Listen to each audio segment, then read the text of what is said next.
அனைவருக்கும் வணக்கம். கவிதை ஒன்று படிக்கிறேன், கேட்டு மகிழுங்கள். மதுபானம் தயாரிப்பது நாடு, அதன் துன்பத்தை அனுபவிப்பது வீடு. நாடெங்கும் நடக்குது கேடு, இதை தினந்தோறும் சொல்லி வருது ஏடு. மதுவினால் எத்தனையோ தொல்லைகள், அனுதினமும் நடக்குது கொலை கொள்ளைகள்.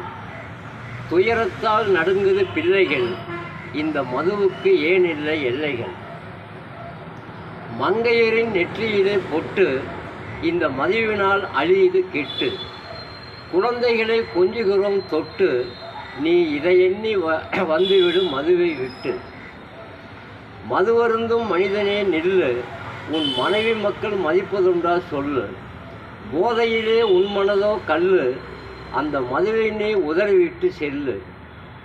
மதுவை அருந்தாதவன் மனிதன்.